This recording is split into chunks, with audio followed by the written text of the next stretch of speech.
Hi guys 2026 start ஆகி 5 days complete ஆயிருச்சு. சில பேர் வந்து ஜேர்னல் ஸ்டார்ட் பண்ணியிருப்பீங்க, சில பேர் ஜேர்னல் ஸ்டார்ட் பண்ணாமல் கூட இருப்பீங்க. அதை பற்றி ஒரு கவலையும் இல்லை. உங்களுக்கு எப்போ மோட்டிவேட் ஆகி ஏதாவது அச்சீவ் பண்ணணும்னு நினைக்கிறீங்களோ அந்த டைமில் கூட ஸ்டார்ட் பண்ணலாம். எந்த தப்புமே கிடையாது. இப்போ நீங்கள் பார்த்துட்ருக்கிறது என்னோடய ஜேர்னலிங் தான். ஸோ ரீடிங் வந்து நான் ஒரு 2 days தான் பண்ணியிருக்கேன். எக்ஸசைஸ் வேணால் கண்டினியூஸாக பண்ணிகிட்ருக்கேன். 4th டேங்கிறது Sunday. ஸோ அந்த அன்னைக்கு நான் பண்ணலை. எக்ஸசைஸ் ட்ராக்கருக்கு நான் ஒரு ஐடியா சொல்கிறேன். நீங்கள் வெறும் 2 காலம் மட்டும் போட்டுக்கோங்க, எஸ் ஆர் நோ.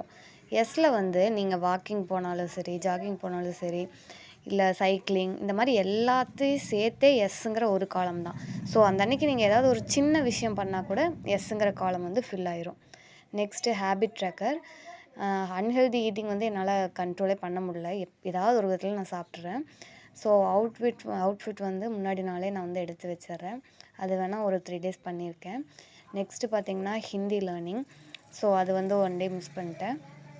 அடுத்தது இன்ஸ்டா ஸ்க்ரோல் பண்ணுறது, இல்லை யூடியூப் ஸ்க்ரோல் பண்ணுறது. நான் ஒரு வீடியோ என்னை மறந்து ஸ்க்ரோல் பண்ணிட்டாலுமே அந்த அன்னைக்கு நான் ஃபில் பண்ண மாட்டேன்.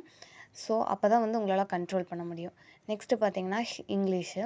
அதுவும் நான் ஒரு 2 days பண்ணியிருக்கேன். கிராட்டிடியூட் நான் டெய்லியுமே மார்னிங் கிராட்டிடியூட் பண்ணிடுவேன். ஸோ நீங்களே உங்களுக்கே பாசிட்டிவிட்டி வரும். கிராட்டிடியூட் பண்ணி பாருங்கள். நெக்ஸ்ட்டு என்னோடய ட்ராக்கர். இதில் ஒரு சோகமான விஷயம் என்னென்னா, ஒருத்தர் குறைஞ்சிட்டாங்க என்னோடய ஃபஸ்ட்டு சேனலில். ஒரு சில காலம் ஃபில் ஆகலைன்னு ஃபீல் பண்ணாதீங்க. நமக்கு கன்சிஸ்டன்சி தான் முக்கியம்.